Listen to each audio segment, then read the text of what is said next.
जय Shri Krishna friends, welcome to हरिमुकुंद।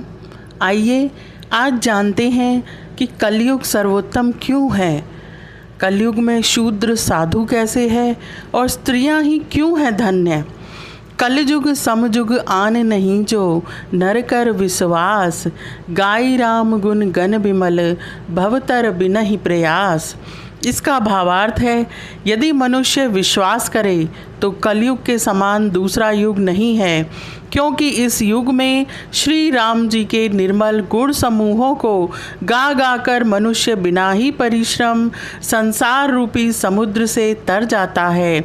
एक बार बड़े बड़े ऋषि मुनि एक जगह जुटे तो इस बात पर विचार होने लगा कि कौन सा युग सबसे बढ़िया है।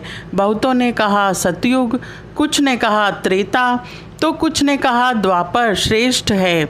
जब एक राय न हुई तब यह तय हुआ कि जिस काल में कम प्रयास में ज़्यादा पुण्य कमाया जा सके, साधारण मनुष्य भी सुविधा अनुसार धर्म कर्म करके पुण्य कमा सके, उसे ही श्रेष्ठ माना जाएगा।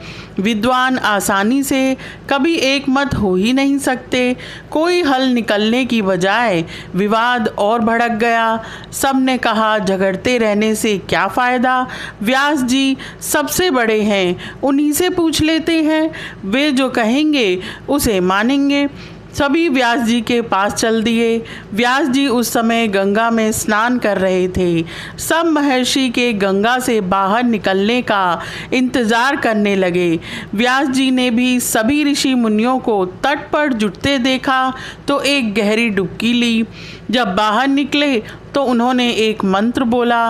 वह मंत्र स्नान के समय उच्चारण किए जाने वाले मंत्रों से बिल्कुल अलग था। ऋषियों ने व्यास जी को जपते सुना, कलयुग ही सर्वश्रेष्ठ है, कलयुग ही श्रेष्ठ है। इससे पहले कि ऋषिगण कुछ समझते, व्यास जी ने फिर डुबकी मार ली। इस बार ऊपर आए तो बोले शूद्र ही साधु है, शूद्र ही साधु है। यह सुनकर मुनिगण एक दूसरे का मुंह देखने लगे। व्यास जी ने तीसरी डुबकी लगाई।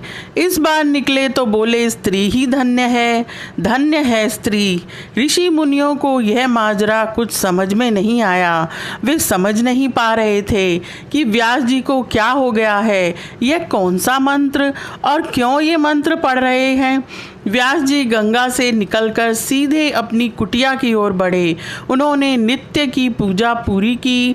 कुटिया से बाहर आए तो ऋषि मुनियों को प्रतीक्षा में बैठे पाया। स्वागत करके पूछा, कहो कैसे आए। ऋषि बोले, महाराज हम आए तो थे एक समस्या का समाधान करवाने, पर आपने हमें कई नए असमंजस में डाल दिया है। नहाते समय आप जो मंत्र बोल रहे थे उसका कोई गहरा मतलब होगा, हमें समझ में नहीं आया, स्पष्ट बताने का कष्ट करें। व्यास जी ने कहा, मैंने कहा कलयुग ही श्रेष्ठ है, शूद्र ही साधु हैं और स्त्री ही धन्य है। यह बात ना तो बहुत गोपनीय है, ना इतनी गहरी कि आप जैसे विद्वानों को समझ में ना आए। फिर भी आप कहते हैं तो कारण बता देता हूँ। जो फल सतयुग में 10 वर्ष के जप तप पूजा पाठ और ब्रह्मचर्य पालन से मिलता है, वही फल त्रेता में मात्र 1 वर्ष और द्वापर में 1 महीना, जबकि कलयुग में केवल 1 दिन में मिल जाता है। सतयुग में जिस फल के लिए ध्यान, त्रेता में यज्ञ और द्वापर में देवी देवताओं के निमित्त हवन पूजन करना पड़ता है, कलयुग में उसके लिए केवल श्री कृष्ण का नाम जप ही पर्याप्त है। कम समय और कम प्रयास में सबसे अधिक पुण्य लाभ के चलते मैंने कलयुग को सबसे श्रेष्ठ कहा। ब्राह्मणों को जनेऊ कराने के बाद कितने अनुशासन और विधि विधान का पालन करने के बाद पुण्य प्राप्त होता है, जबकि शूद्र केवल निष्ठा से सेवा दायित्व निभाकर वह पुण्य लाभ अर्जित कर सकते हैं। सब कुछ सहते हुए वे ऐसा करते भी आए हैं, इसलिए शूद्र ही साधु हैं। स्त्रियों का न सिर्फ उनका योगदान महान है, बल्कि वे सबसे आसानी से पुण्य लाभ कमा लेती हैं। मन वचन कर्म से परिवार की समर्पित सेवा ही उनको महान पुण्य दिलाने को पर्याप्त है। वह अपनी दिनचर्या में ऐसा करती हैं, इसलिए वे ही धन्य हैं। मैंने अपनी बात बता दी, अब आप लोग बताएं कि कैसे पधारना हुआ।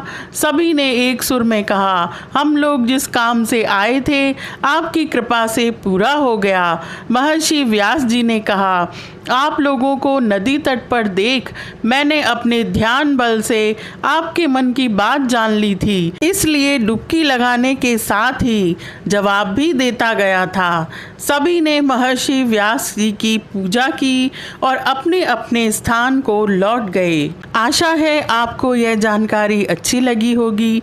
इसी तरह की विशेष जानकारियाँ प्राप्त करने के लिए तथा श्रीमद् भागवत पुराण की कथा सुनने के लिए चैनल को लाइक करें, शेयर करें और सब्सक्राइब करें। Thank you.